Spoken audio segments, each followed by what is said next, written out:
con el propósito de comprendernos realmente. Es claro que ustedes están aquí presentes para escucharme y yo estoy aquí para hablar.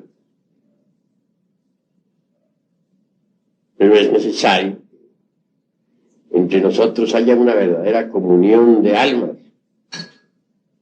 que nos propongamos inquirir por sí mismos, indagar,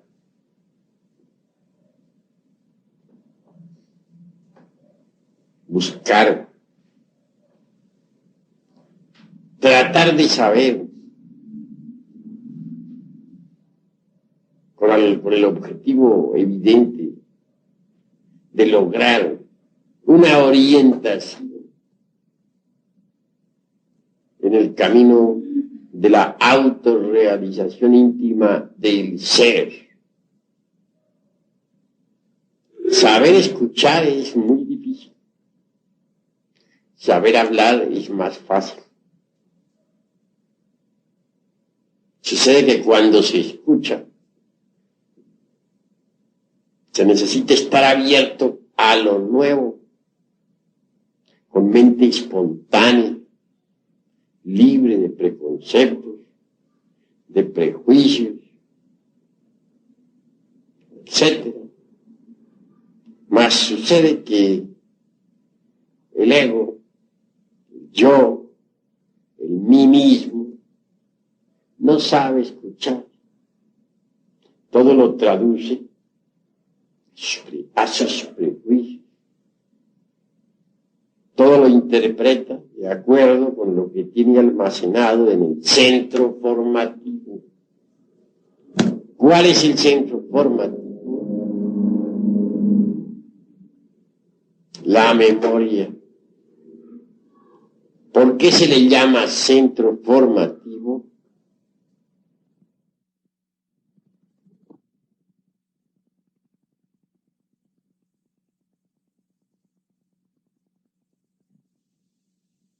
Intelectual de los conceptos.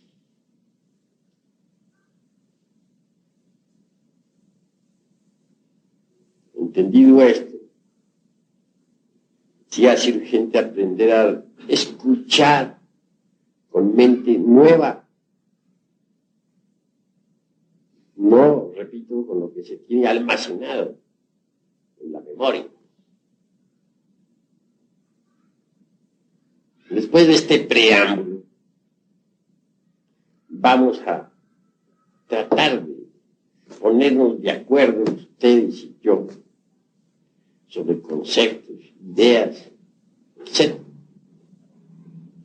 Ante todo, es urgente saber si el intelecto por sí mismo puede llevarlo alguna vez a uno a la experiencia de lo real.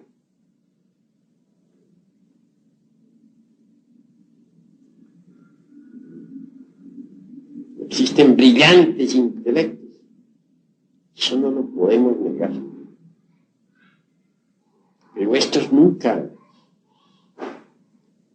han experimentado eso que es la verdad.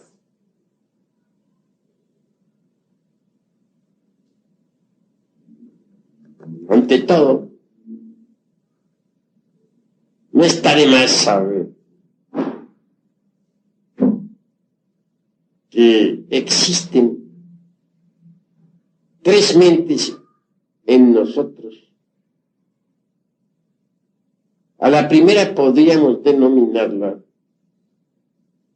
mente sensual.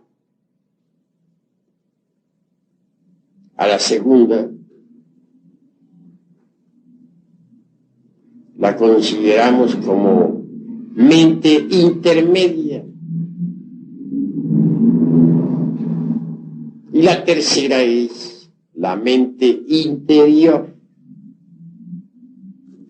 Pero pensemos un poco en lo que es esta mente sensual que todos usamos diariamente. No hay duda que elabora sus conceptos de contenido con los datos aportados por los 5 sentidos. Y con esos conceptos de contenido forma sus razonamientos. Miradas las cosas desde este ángulo, es obvio que la razón subjetiva o sensual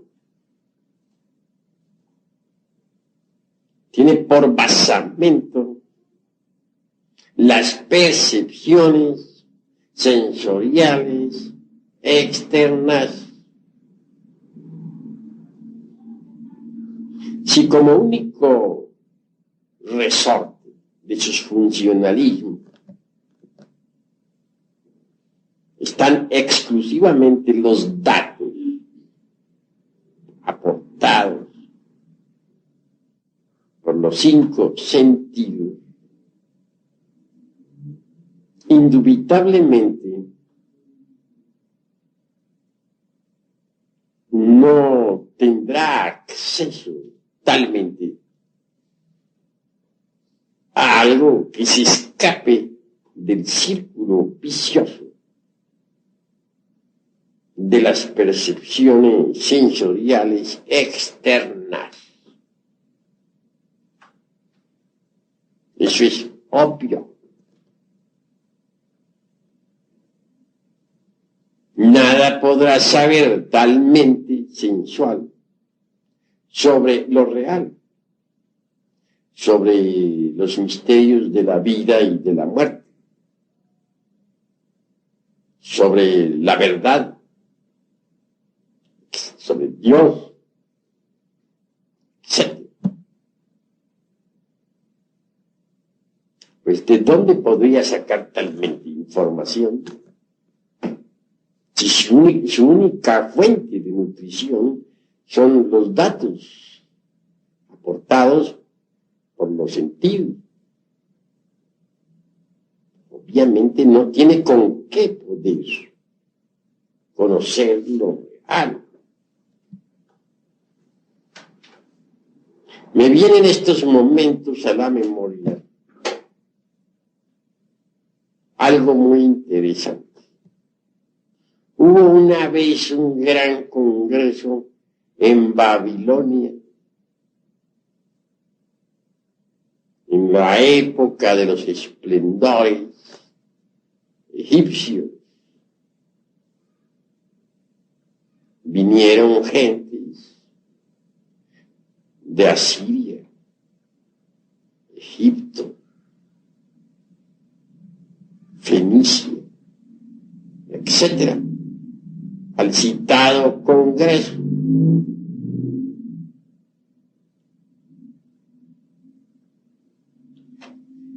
Es claro que el tema resultaba inquietante. Se quería saber, a base de puras discusiones analíticas, si el ser humano tenía o no alma.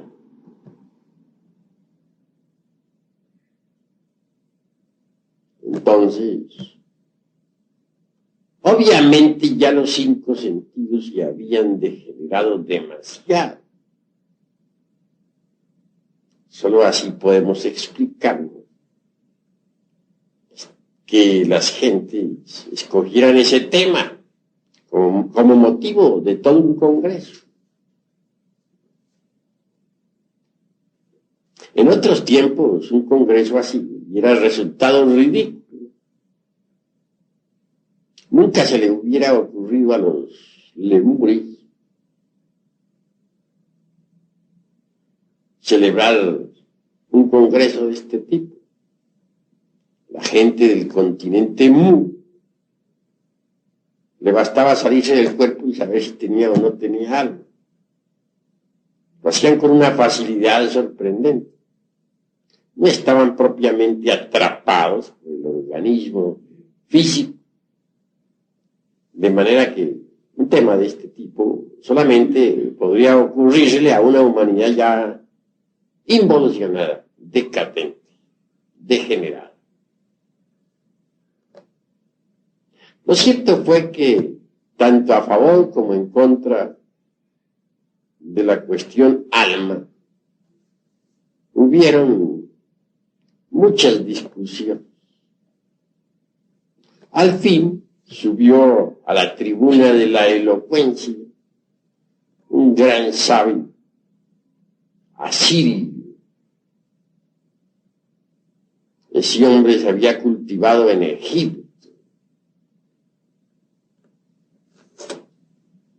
Había estudiado, pues, los misterios. Y habló con voz muy fuerte, diciendo: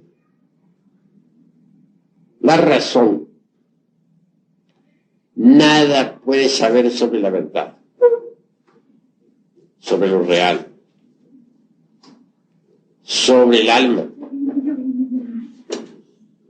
sobre lo inmortal.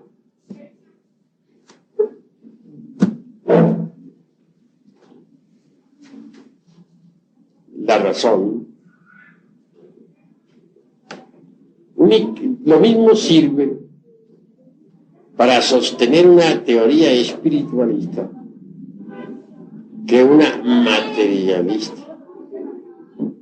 Podría elaborar una tesis espiritual con una lógica formidable. También podría estructurar por oposición una tesis de tipo materialista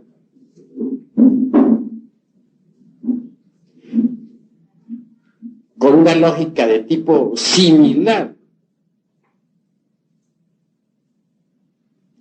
De manera pues que la razón subjetiva, sensualista, nutrida con los datos aportados por los 5 sentidos, da para todo. Puede fabricar cualquier tesis de tipo espiritualista o de tipo materialista. Entonces, no es algo en que se pueda confiar. Existe un sentido diferente, que es el sentido instintivo de la percepción de las verdades cósmicas.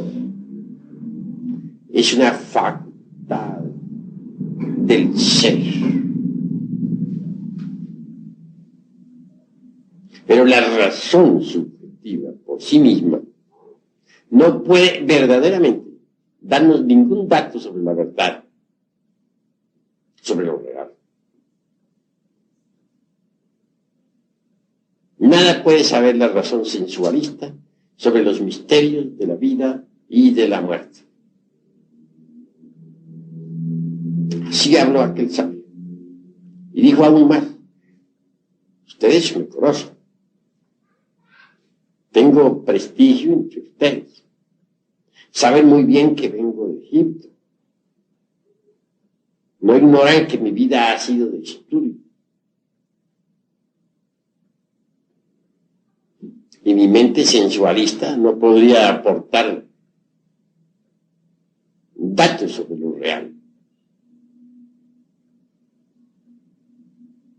Así habló aquel hombre.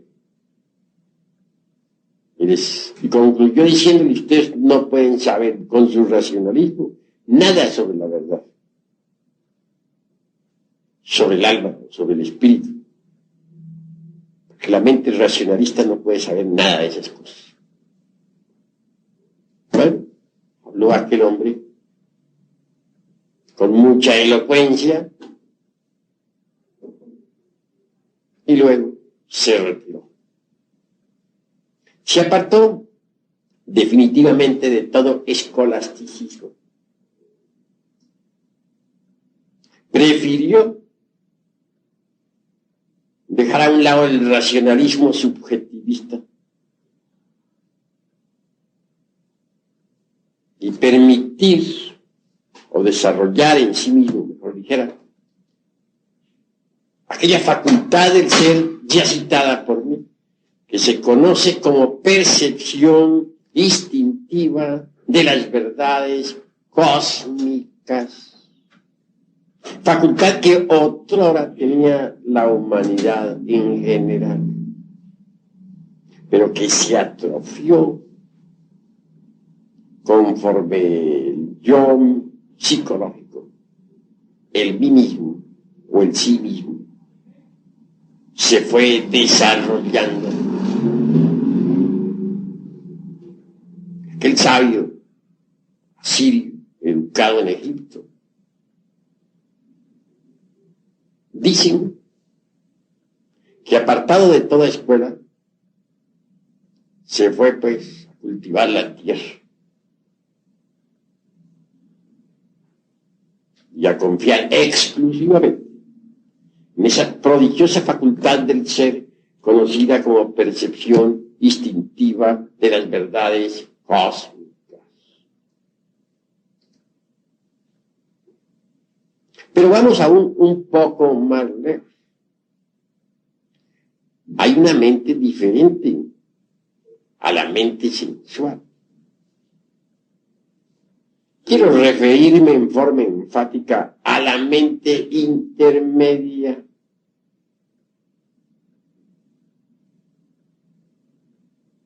En esa mente intermedia encontramos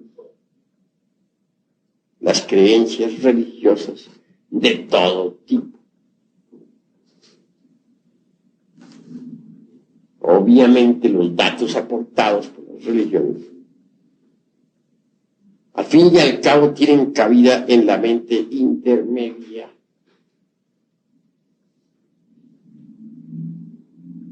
Y por último existe la mente interior.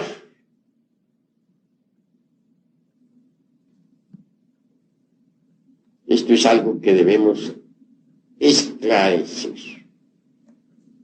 La mente interior en sí misma y por sí misma funciona exclusivamente con los datos aportados por la conciencia del ser.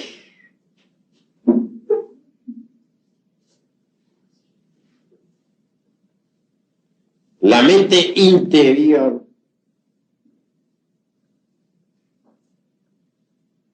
no podría jamás funcionar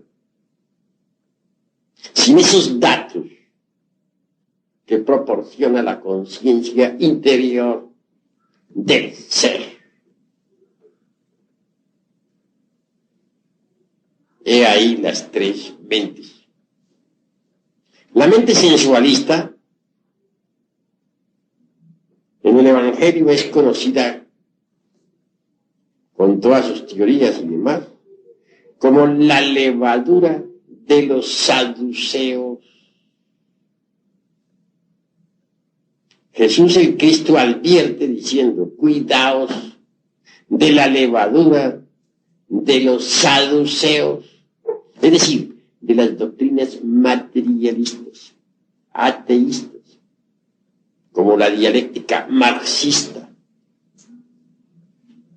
Ese tipo de doctrinas corresponde exactamente a la doctrina de los saduceos, de que habla el Cristo. Mas también advierte el Señor de perfección sobre la doctrina de los fariseos.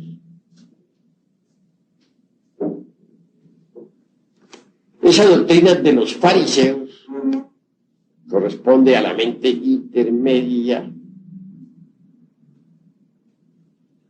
¿Quiénes son los fariseos? Son aquellos que asisten a sus templos o a sus escuelas, o religiones, o sectas, etc., para que todos los vean.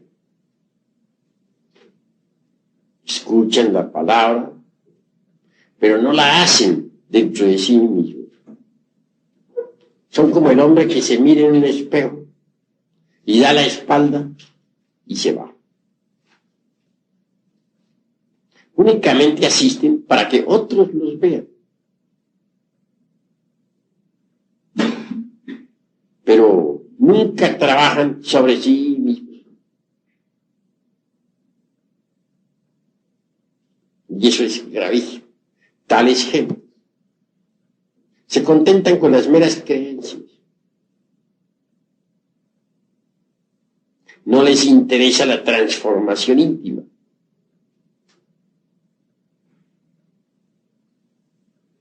Total, pierden su tiempo miserablemente y fracasan. Cuidémonos pues de la levadura de los saduceos y de los fariseos. Y pensemos en abrir la mente interior. ¿Cómo la abriremos? Pues sabiendo pensar psicológicamente. Ustedes aquí reciben clases para el pensar psicológico.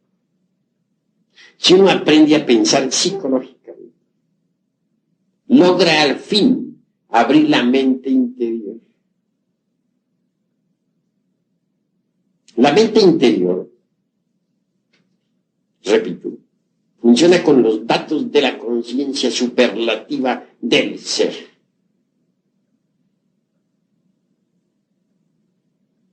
Entonces, experimenta, gracias a eso, la verdad de los diversos fenómenos de la naturaleza.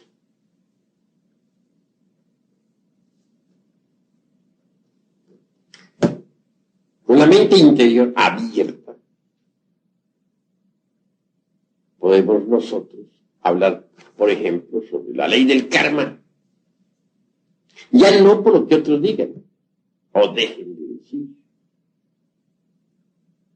sino por experiencia directa.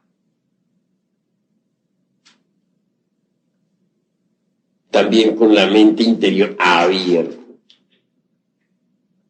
Quedamos suficientemente preparados para hablar sobre la reencarnación o sobre la ley del eterno retorno de todas las cosas o sobre la ley de la transmigración de las almas, etc. Pero repito, ya no basados en lo que leímos o en lo que escuchamos de algunos autores, sino en lo que por sí mismos experimentemos en forma real, directa. Eso es obvio. Don Emmanuel Kant, el filósofo de Königsberg, hace pues una distinción clara entre la crítica de la razón práctica y la crítica de la razón pura. No hay duda de que la razón subjetiva, racionalista, jamás podría aportarnos nada que no perteneciese al mundo de los 5 sentidos.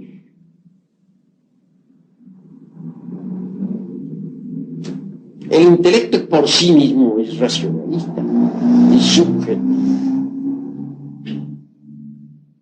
Si un intelectual oye hablar un tema sobre reencarnación, sobre karma, exigirá pruebas, demostraciones. como si la razón, como si las verdades, que solo pueden ser percibidas por la mente interior, pudiesen ser demostradas a la mente sensualista. Eso es exigir pruebas sobre eso en el mundo del sensorial externo. Equivale tanto como a exigirle a un bacteriólogo que estudie los microbios con el telescopio, o como exigirle a un astrónomo que estudie astronomía con un microscopio. Pruebas se exige, pero las pruebas no se las puede dar a la razón subjetiva, porque la razón subjetiva o sensualista no tiene que ver nada con aquello que no pertenezca al mundo de los 5 sentidos. Y temas como el de la reencarnación, karma, la vida post-mortem, etc., son de hecho exclusividad de la mente interior, jamás de la mente sensual. A la mente interior sí se le puede demostrar, pero ante todo se exige del candidato a una demostración que haya abierto su mente interior. Si no la ha abierto, ¿cómo haríamos para hacerle una demostración de ese tipo?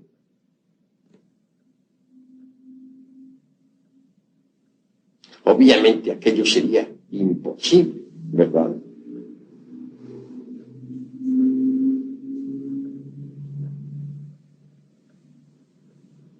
Visto esto con claridad, conviene que ahondemos ahora un poco en la cuestión de facultades. El intelecto por sí mismo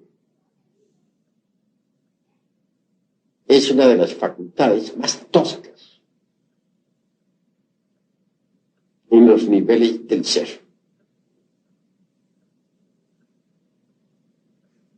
Si queremos volver todo intelecto, jamás llegaremos a la aprehensión de las verdades cósmicas.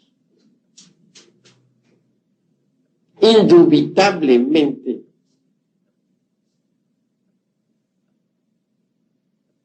existe, más allá del intelecto, otra facultad de cognición. Quiero referirme esta vez en forma enfática a la imaginación. Mucho se ha subestimado a tal facultad.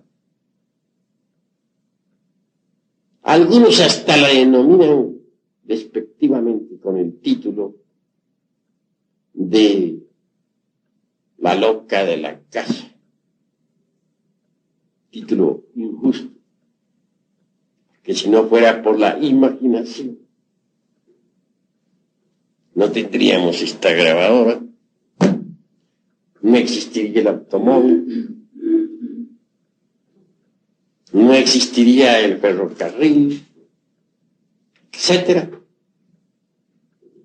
El sabio que quiere hacer un invento deberá primero imaginárselo, luego plasmar su invento en el papel. El arquitecto que quiere hacer una casa tendrá primero que imaginarla y después la podrá trazar en el plano, de manera que la imaginación ha permitido crear todo invento. no es pues algo despreciable.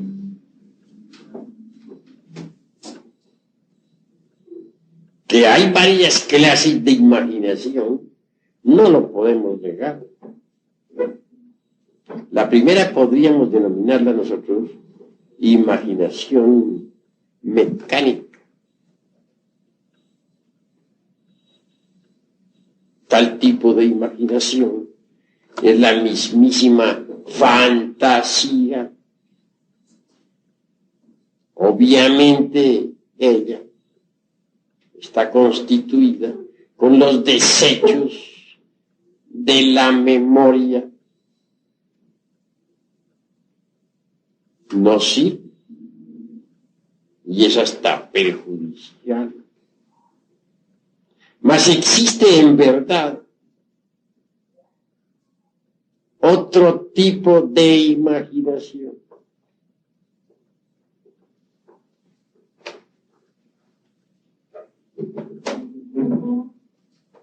Esta es en realidad la imaginación intencional, o sea, la imaginación consciente.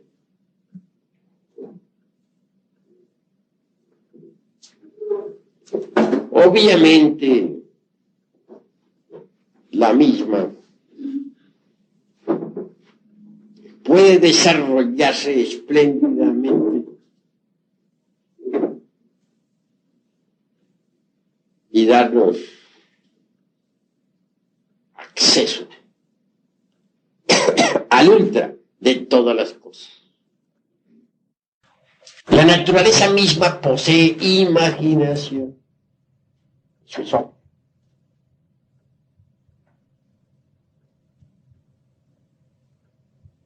Si no fuera por la imaginación, todas las criaturas de la naturaleza estarían ciegas. Pues gracias a esa poderosa facultad existe la percepción. Se forman las imágenes en el centro perceptivo del cerebro, o centro perceptivo de las sensaciones. Y así podemos percibir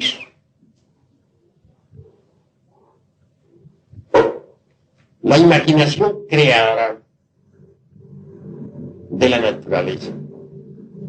Ha dado origen a las múltiples formas existentes en todo lo que es.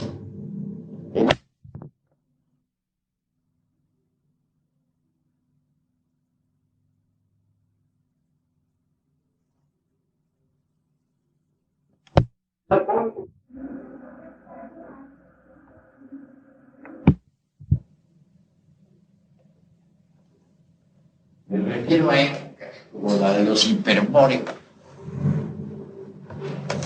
o prelemúricos. No se usaba el intelecto, sino la imaginación. Entonces el ser humano era inocente y el maravilloso espectáculo del cosmos se reflejaba como en un lago cristalino sobre su imaginación. Era otro tipo de humanidad. Hoy causa dolor ver cómo muchas gentes han perdido ya hasta la mismísima imaginación. Es decir, se ha degenerado espantosamente esta preciosa facultad.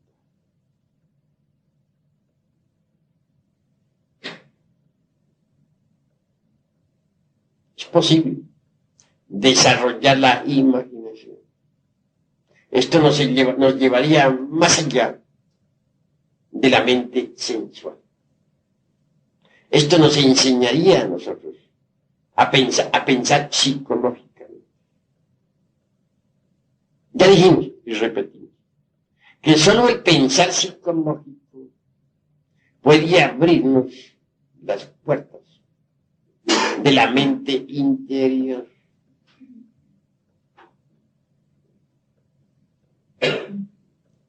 Si uno desarrolla la imaginación, puede aprender a pensar psicológicamente. Imaginación, inspiración, intuición son los tres caminos obligatorios de la iniciación. Si nos quedamos nosotros embotellados exclusivamente en los funcionalismos gnósticos sensoriales del aparato intelectual, no será posible en modo alguno subir por los escalones de la imaginación, de la inspiración y de la intuición. No quiero decirles a ustedes que el intelecto no sirva. Lejos estoy de hacer tamaña afirmación. Lo que estoy es aclarando conceptos. Toda facultad dentro de su órbita es útil. Fuera de su órbita es inútil. Un planeta cualquiera es útil dentro de su órbita. Fuera de su órbita es inútil y catastrófico. Lo mismo son las facultades del ser humano. Tienen su órbita. Querer sacar a la razón de su órbita, a la razón sensualista, es absurdo. ¿Por qué caer en el escepticismo materialista? Muchas gentes. ¿A qué se debe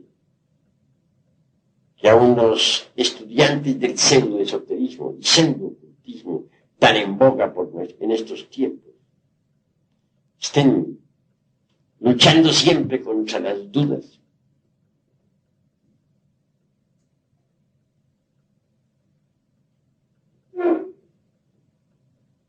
¿Por qué muchos andan mariposeando de escuela en escuela y al fin llegan a la vejez sin haber realizado nada?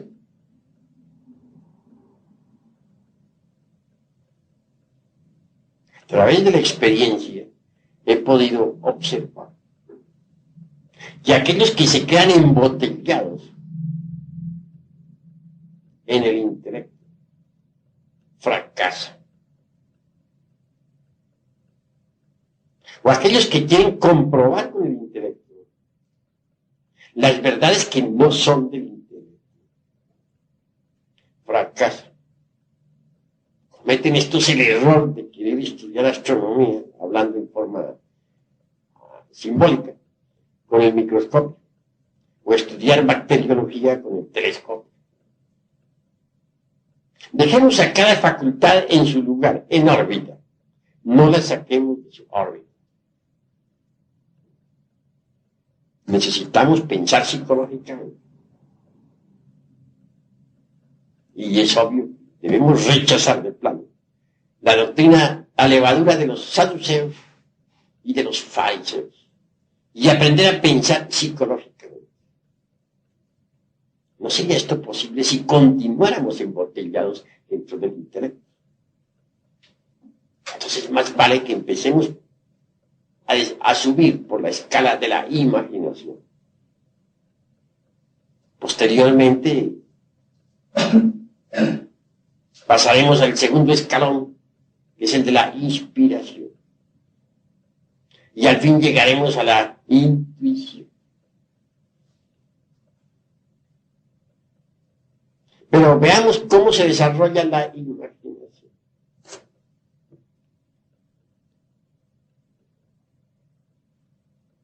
Se puede empezar con un ejercicio sencillo. Muchas veces hablé yo sobre el ejercicio del vaso con agua. Un ejercicio fácil. Si uno pone un vaso con agua a esta distancia, si en el fondo del vaso deposita un espejito, si añade al agua azogue, algunas gotas, y si luego se concentra uno en el centro mismo del vaso y en todo el centro, es decir, sobre el agua, en forma tal que la vista atraviese el cristal, pues obviamente tendrá un ejercicio espléndido para el desarrollo de la imaginación. Tratará de ver en esa agua la luz astral. Sí, hará un gran esfuerzo por verla. En principio no verá nada, eso es obvio. Después de algún tiempo de ejercicio, verá el agua de colores. Comienza a percibir la luz astral. Aquel sentido de autoobservación psicológica entra en actividad. Y mucho más tarde, si pasa un carro por la calle, por ejemplo, verá en el agua una cinta de luz. Y verá el carro caminando por esa cinta de luz. Esto indica que ya comienza a percibir con la facultad trascendental de la imaginación. Por último, llegará el día en que ya no necesitará para nada del vaso con agua para ver, sino que verá el aire de distintos colores, verá el aura de las gentes. Bien sabemos que cada persona carga un aura de luz a su alrededor. Esa aura tiene diversos colores. El escéptico lleva siempre una aura de color verde, verde brillante. El devoto lleva una aura de color azul. El amarillo revela mucho intelecto. El verde sucio, escepticismo. El gris, tristeza. El gris plomo, mucho egoísmo. El negro representa el odio. El rojo sucio, la lujuria, la fornicación. El rojo brillante, centelleante, la ira, etc. Obviamente, para llegar a ver así la aura de las gentes, pues hay que trabajar mucho. En este ejercicio habrá que trabajar por lo menos 3 años, 10 minutos diarios, sin dejar un solo día de trabajo. Obviamente, si tiene esa firmeza como para practicar ese ejercicio, 10 minutos diarios, llega el momento en que tiene que desenvolverse en la facultad de la imaginación, o clarividencia, que es otro término que le podríamos hacer de la imaginación.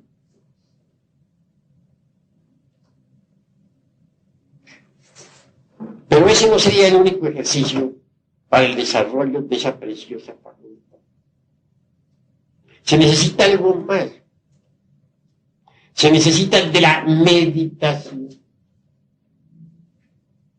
Sentado uno en un cómodo sillón, con el cuerpo perfectamente relajado, o acostado en su lecho, pero con el cuerpo relajado y con la cabeza hacia el norte, debe imaginar algo de un rosario. Esta ha sido cuidadosamente sembrada en una tierra negra y fértil. Imaginemos que la regamos con el agua pura de vida. continuando con este proceso imaginativo trascendental y trascendente a su vez. Visualicémosla en el proceso de crecimiento, cómo el tallo brota al fin, cómo se desenvuelve maravillosamente, cómo surgen las espinas de entre aquel tallo y al fin echa ramas diversas.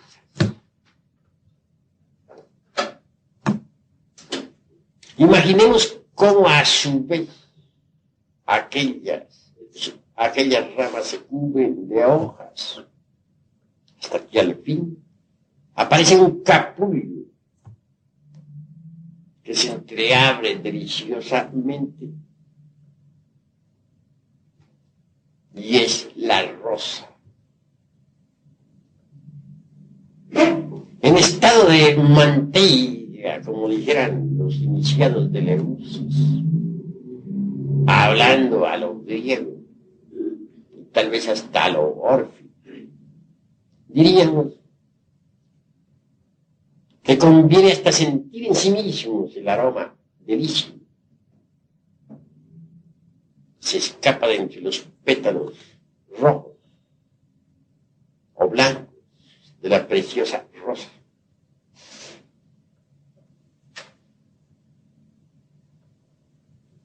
La segunda parte del trabajo imaginativo consistiría en visualizar con entera claridad meridiana el proceso del morir de todas las cosas. Bastaría imaginar cómo aquellos pétalos olorosos van cayendo poco a poco, marchitos y sin vida. Como aquellas ramas,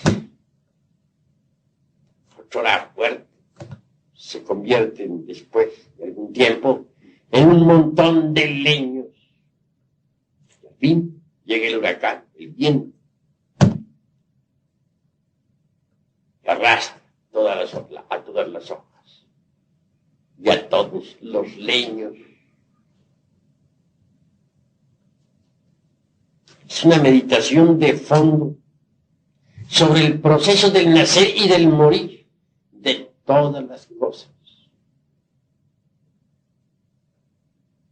Este ejercicio, practicado en forma asidua, diariamente, y es claro que a la larga vendrá a darnos la percepción interior profunda de aquello que podríamos denominar mundo astral.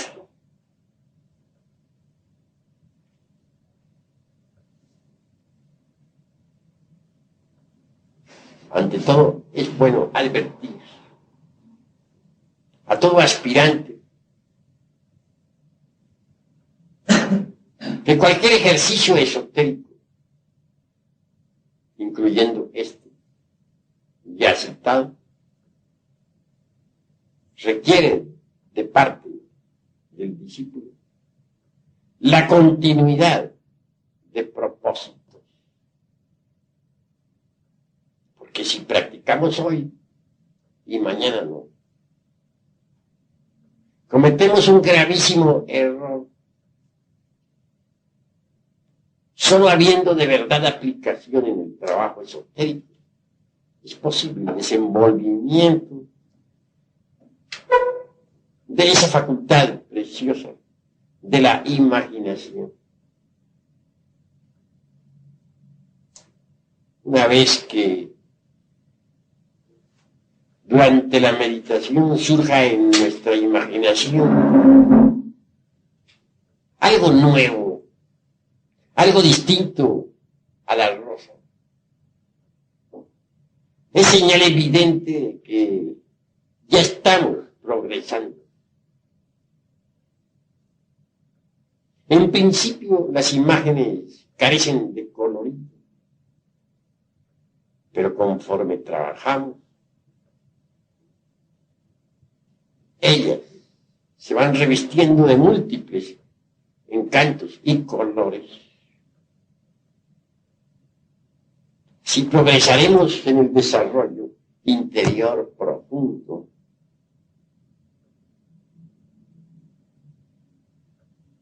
un paso más avanzado en esta cuestión nos llevaría a la recordación de nuestra vida y de nuestras vidas anteriores. Incuestionablemente, quien haya desarrollado en sí mismo la facultad imaginativa, bien podría tratar de capturar o de aprehender con este diáfano o translúcido el último instante de su pasada existencia. Entonces, en ese espejo lúcido de su imaginación, se reflejaría un lecho de moribundo, si es que en cama fallecido, porque entre paréntesis alguien podría morir en campo de batalla o por un accidente.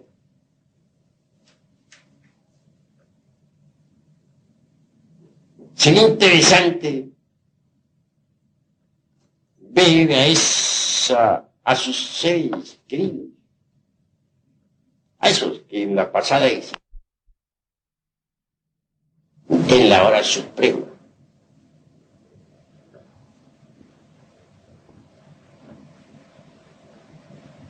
continuando con este proceso tan maravilloso del desarrollo relacionado con la imaginación. Podría intentarse conocer ya no solamente el último instante de su vida anterior, sino el penúltimo, el trasantepenúltimo, los últimos años, los penúltimos, hasta la juventud, la adolescencia, la niñez. Y así venir a recapitular preciosamente toda la vida pasada. Similarmente, esto, llevado más lejos, nos permitiría también capturar cada una de nuestras vidas anteriores.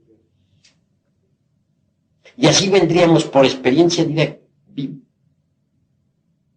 a verificar la realidad de la ley del eterno retorno de todas las cosas.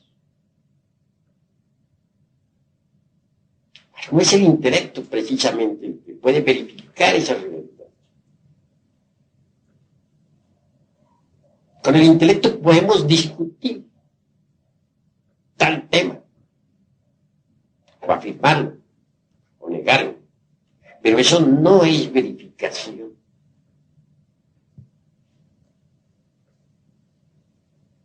Así pues, los invito a ustedes a la comprensión. La imaginación les abrirá las puertas de los paraísos elementales de la naturaleza. Con la imaginación tratamos de percibir un árbol. Si meditamos en el mismo, veremos que está compuesto de multitud de pequeñas celulosas.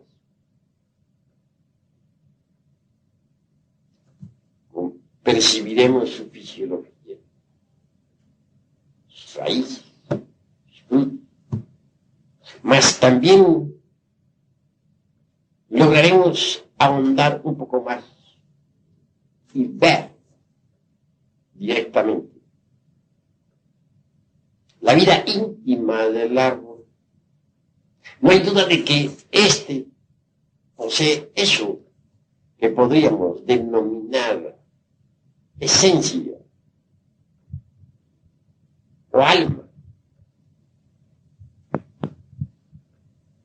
Cuando uno en estado de mantilla o llama o éxtasis o arrobamiento percibe la conciencia de un vegetal, descubre con claridad perfecta que esta es ciertamente una criatura elemental,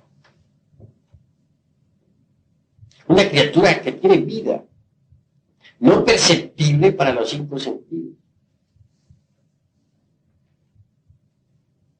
no perceptible para la capacidad intelectiva,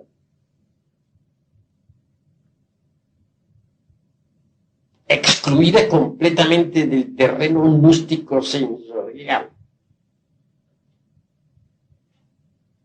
mas sí perfectamente perceptible para el translúcido.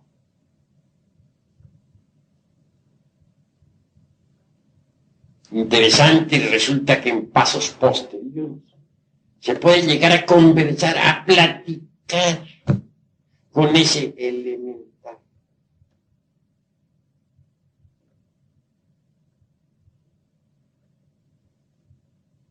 Obviamente la cuarta vertical posee sorpresas insólitas.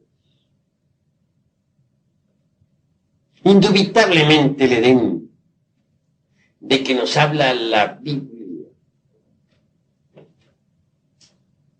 es la misma cuarta dimensión de la naturaleza. El paraíso terrenal es la cuarta coordenada. Los campos elíseos, la tierra prometida, donde los ríos de agua pura de vida manan leche y miel. Es precisamente la cuarta dimensión de nuestro planeta Tierra. La imaginación creadora es translúcido, el espejo mirífico del alma, bien desarrollado con eficiencia idónea, mediante reglas esotéricas exactas. Indubitablemente nos permite la verificación exacta, la verificación de lo que aquí estoy afirmando en forma enfática. Así pues, yo les invito a ustedes claramente al análisis superlativo de todo esto. Yo les invito a el desarrollo de esa facultad cognoscitiva, conocida siempre como imaginación. Es una facultad extraordinaria.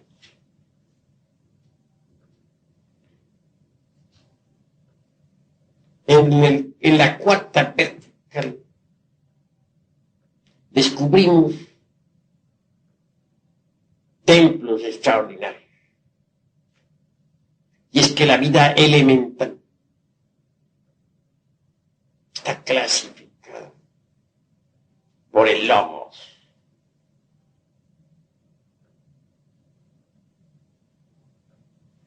Una es la familia, por ejemplo, de los naranjales y otra la de los eucaliptos. Para cada familia vegetal existen templos de la naturaleza. Los devas citados por los textos teosofistas, pseudoesoteristas o ocultistas, gobiernan la vida elemental. Estos devas son hombres perfectos, en el sentido más completo de la palabra, iniciados, que saben manipular las leyes de la naturaleza. La imaginación creadora le permite a uno, pues, verificar por sí mismo que la Tierra no es un organismo muerto, algo rígido,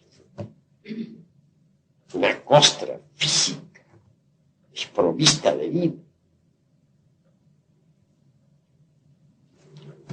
La imaginación creadora le permite a uno saber por sí mismo que la Tierra es un organismo vivo. Me viene en estos momentos a la memoria la afirmación aquella neoplatónica de que el alma del mundo está crucificada en la tierra. Las almas del mundo es un conjunto de almas, un conjunto de vidas que palpitan y tienen realidad. Para las gentes hiperbóreas, los volcanes, los mares profundos, las vetas de los metales,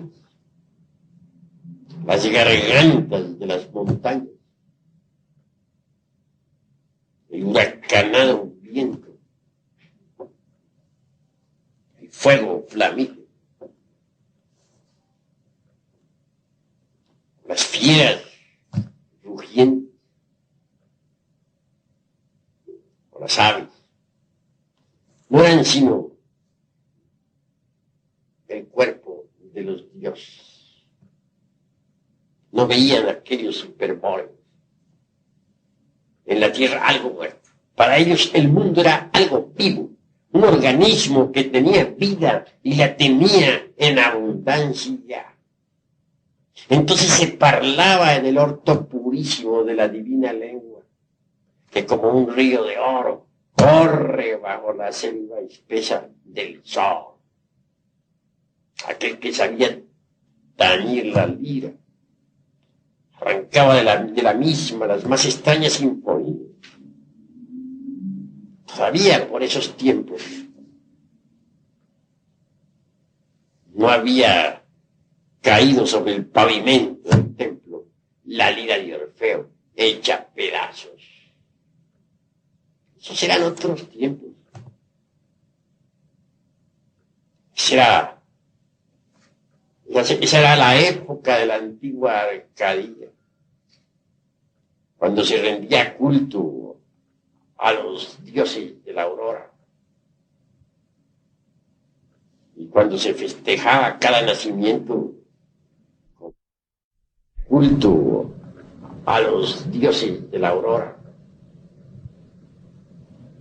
y cuando se festejaba cada nacimiento con fiestas místicas, trascendentales. Si ustedes desarrollaran en forma eficiente la facultad de la imaginación, no solamente podrían recordar sus vidas anteriores, sino comprobar en forma específica lo que aquí, con claridad completa, estoy expresando didácticamente. Mas la imaginación en sí misma y por sí misma no es más que el primer escalón.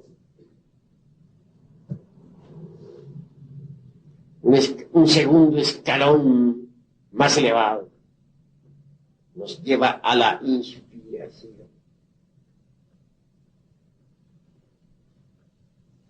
La facultad de la inspiración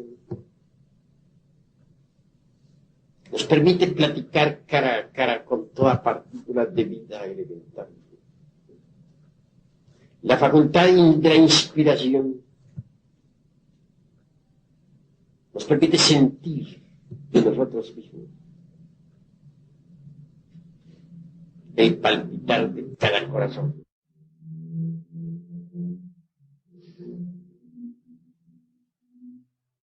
Imaginemos por un momento nuevamente el ejercicio del rosario.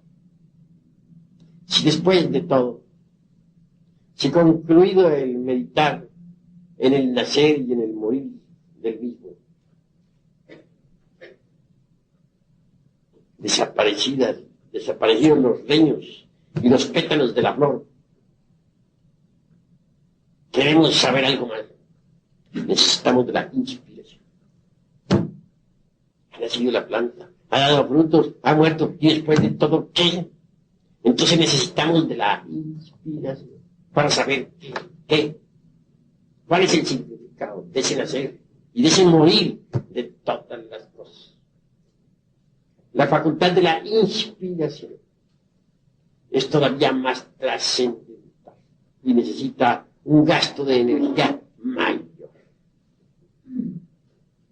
Se trata de dejar a un lado el símbolo sobre el cual hemos meditado. Se trata de capturar su significado interior. En esto se necesita de la facultad de la emoción, del centro emocional. El centro emocional viene, pues, a valorizar el trabajo esotérico de la meditación. El centro emocional nos permite sentirnos inspirados. Y luego, inspirados, conoceremos el significado del nacer y del morir de todas las cosas. Con la imaginación podríamos verificar la realidad de la existencia ante Dios. Con la inspiración podríamos capturar el significado de tal existencia, su motivo, su causa, su porqué.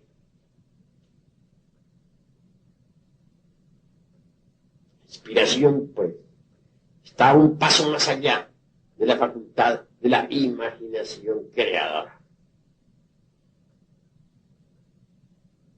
Con la imaginación podemos verificar la realidad de la cuarta vertical. Pero la inspiración nos permitirá capturar su honda significación.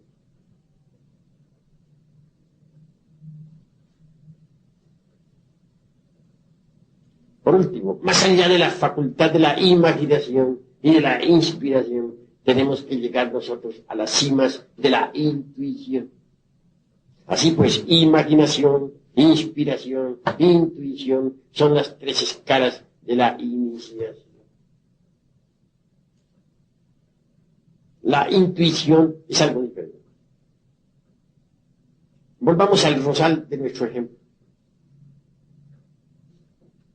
Indubitablemente, con el proceso de la imaginación durante el ejercicio esotérico, trascendental y trascendente, hemos visto los procesos, hemos visto cómo creció el rosal, cómo dio frutos, y por último, cómo murió, se convirtió en un montón de leños.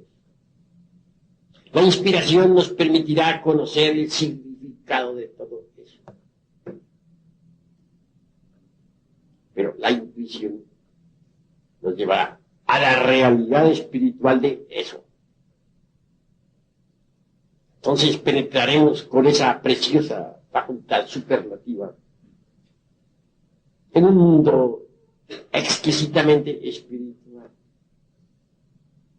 Nos encontraremos cara a cara, no solo con el elemental visto con la imaginación, el elemental del rosal,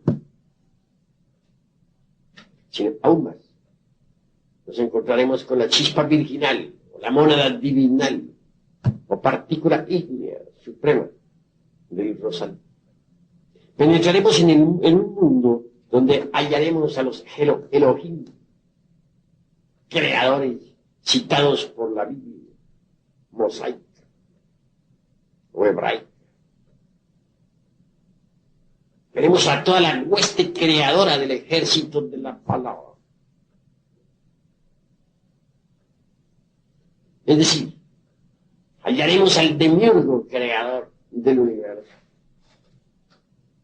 Es esa intuición la que nos permitirá platicar cara a cara con los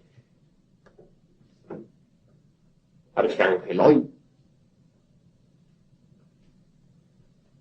con los tronos.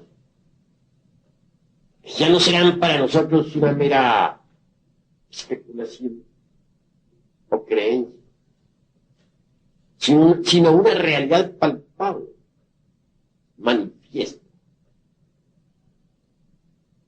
La intuición podrá permitirnos el acceso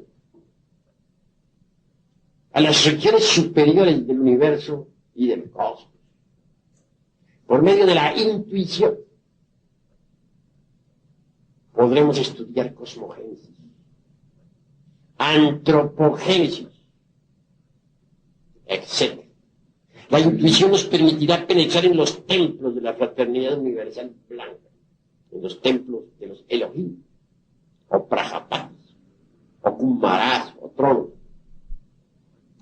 La intuición nos permitirá conocer la génesis de nuestro mundo. Con la intuición podremos asistir a la aurora misma de la creación. Saber, no por lo que haya dicho alguien, sino por vía directa,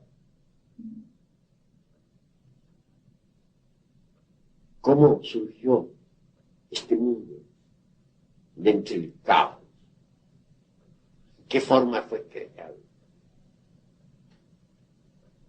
¿De qué manera? Y su aparición dentro del concierto de los mundos.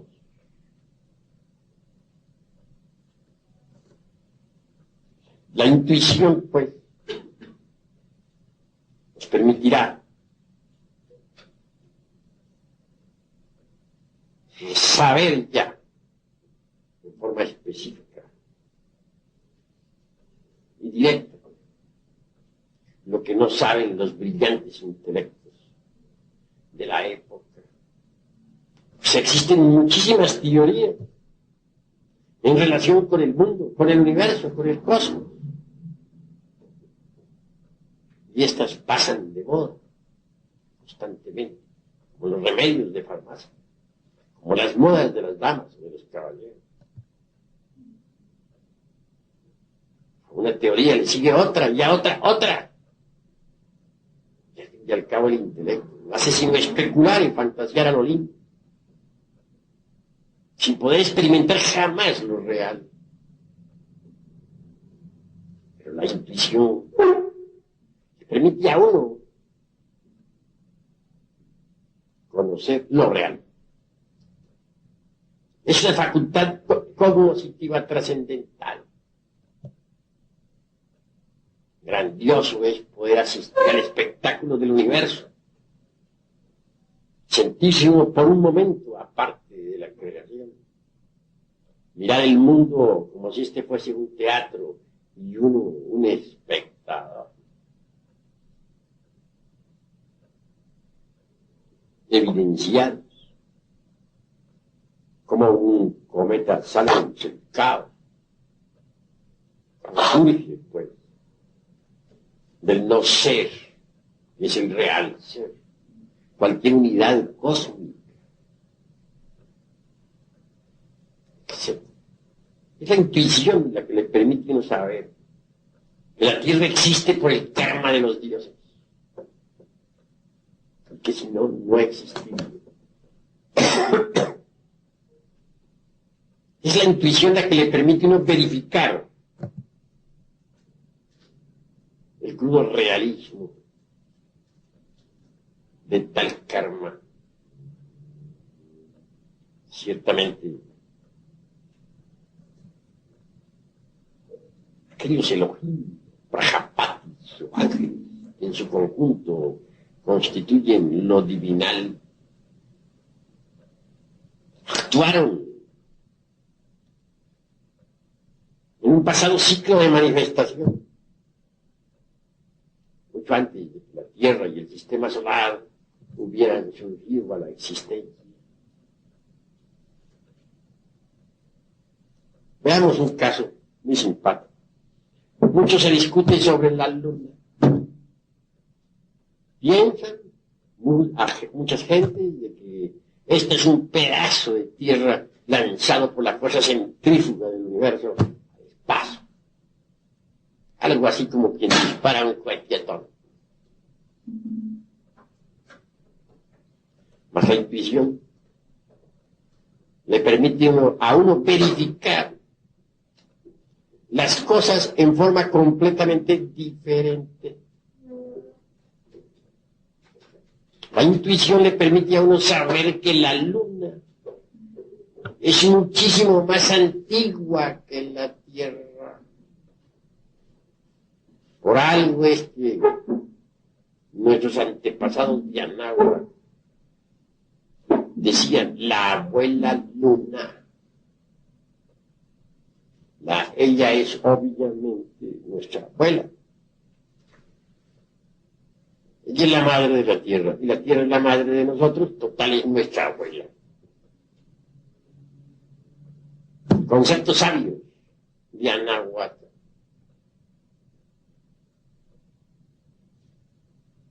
La tierra realmente surgió mucho más tarde, en el devenir de los siglos. La luna fue un mundo rico en el pasado. Tuvo vida mineral, vegetal, animal, humana. Mares profundos, volcanes que hicieron erupción, etc. Los mismos científicos actuales han tenido que rendirse ante la evidencia concreta de que la luna es más antigua que la Tierra. Aquellos iniciados que cometieron el error de afirmar que la luna fue un pedazo desprendido de la Tierra, ahora quedaron mal cuando se verificó con aparatos especiales, mediante el estudio de los guijarros traídos de la luna, que esta es más antigua que la Tierra. Y así es. Tuvo humanidad, tuvo vida vegetal, fue un mundo rico. ¿Por qué se convirtió así en luna? La intuición le permite a uno saber que todo lo que nace tiene que morir. Y que todo el mundo del espacio estrellado a la larga se convierte en una nueva luna. Esta tierra que nosotros habitamos un día envejecerá y morirá. Y se convertirá en una nueva luna. Y hay lunas tan pesadas, como por ejemplo la que gira alrededor del Sol Sirio, que tiene una densidad 5.000 veces más grave que la del plomo. Sí, pues, volviéndolo de nuestra luna, diremos que es la madre de la Tierra. ¿Pero por qué hago tan tamaña afirmación? Por medio de la intuición vemos cómo, después de que aquella vieja luna, nuestra abuela, murió, el ánima mundi lunar, crucificado en aquel satélite, se sumergió entre el seno del eterno Padre cósmico como el absoluto. Cuando llegó una nueva época de manifestación, después de un largo intervalo, cuando llegó, dijéramos, un nuevo gran día de actividad, esa madre luna, esa ánima mundi, reconstruyó un nuevo cuerpo, se reencarnó, formó su nuevo cuerpo, que es esta tierra. todas las criaturas que otrora existieran en la luna murieron, pero los gérmenes de la misma, los gérmenes de toda vida, vegetal o animal o humano, no murieron. Sus gérmenes proyectados por los rayos cósmicos quedaron depositados aquí en este nuevo planeta. Están en los gérmenes de nuestros mismos cuerpos. Por tal motivo, somos hijos de la luna. Ella es la madre de todos los vivientes. Y ella es la madre de la tierra. Cuando uno hace una afirmación de estas, ante un grupo de gentes instruidas,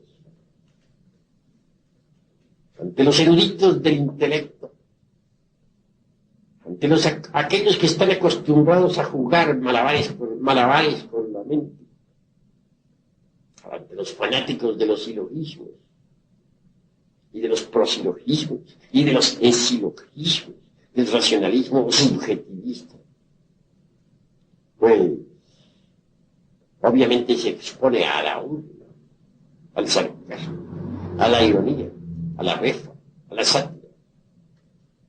Porque esto no puede ser admitido jamás por el racionalismo subjetivista del intelecto. Esto que estoy diciendo solamente puede ser aceptable a la intuición. Si ustedes quieren algún día llegar de verdad a la iluminación, a la percepción de lo real, al conocimiento completo de los misterios de la vida y de la muerte, necesitarán subir incuestionablemente por la gradería maravillosa de la imaginación, de la inspiración y de la intuición. Menos racionalismo jamás podría llevarnos a ustedes a estas experiencias íntimas profundas.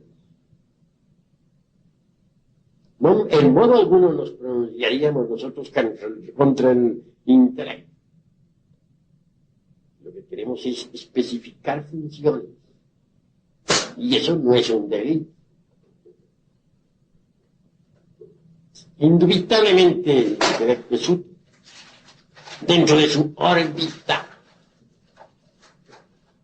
Fuera de órbita, repito lo que ya dije al empezar esta plática, que resulta inútil. Pero si nosotros nos fanatizamos con el intelecto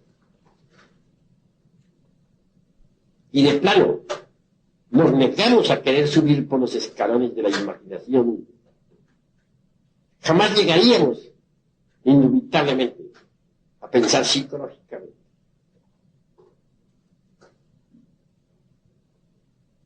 Quien no sabe pensar psicológicamente queda atrapado con exclusividad absoluta por lo gnóstico sensorial. Y hasta puede convertirse, de hecho, en un fanático de la dialéctica marxista.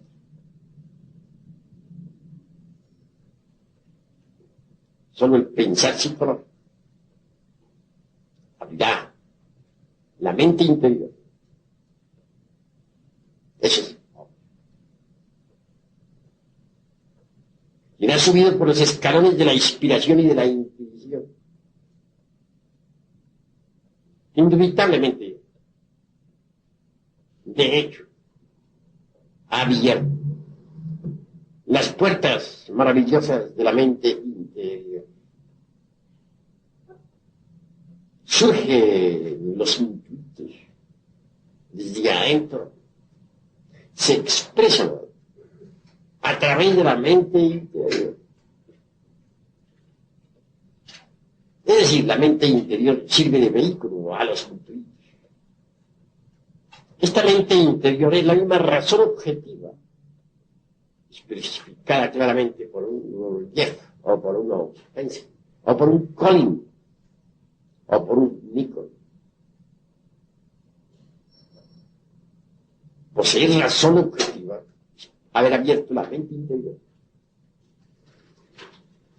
Y la mente interior funciona exclusivamente con los intuitos, con los datos del ser, de la conciencia, de lo superlativo, de lo étnico, de aquello que es trascendental y trascendente en nosotros, y no de otro modo.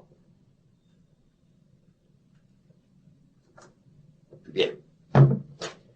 Habiendo planteado este tema, queda abierta la discusión.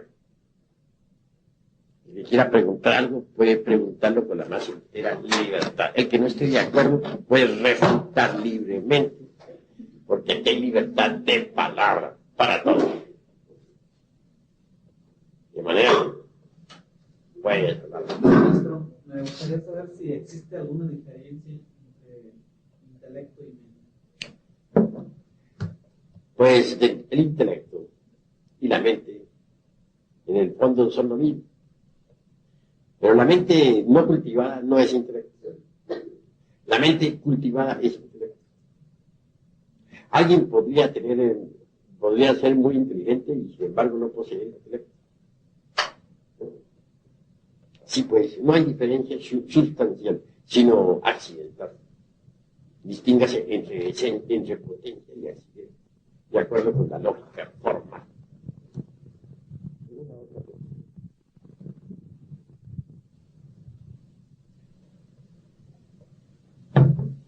A ver, todos tienen, no teman, pregunten, para que vayamos nosotros aclarando puntos. A ver, toma la palabra ya.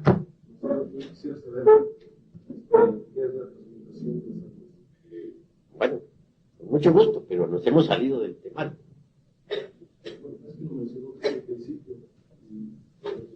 Bueno, la transmigración de las almas o la famosa mentepsicosis de Pitágoras.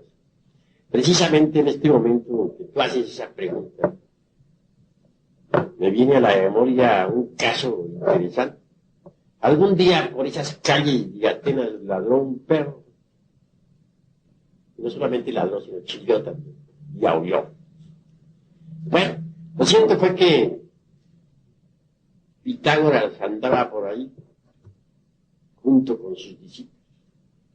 Enojado, uno de sus discípulos le dio de patadas al pobre can. Entonces el sabio les reprendió, diciendo: no golpees a ese animal, porque en él he reconocido el alma de un amigo mío que murió hace tantos años. Algo insólito, día, ¿verdad? Y merece que se explique todo eso. Krishna enseñaba la doctrina de la transmigración de las almas. Es lo mismo, la metempsicosis de Pitágoras. Vale la pena explicarlo, y explicarlo de verdad. Sucede que todo ser humano, o todo humanoide, para hablar más claro, posee en sí mismo eso que podríamos denominar ego animal. No es el ego algo meramente individual,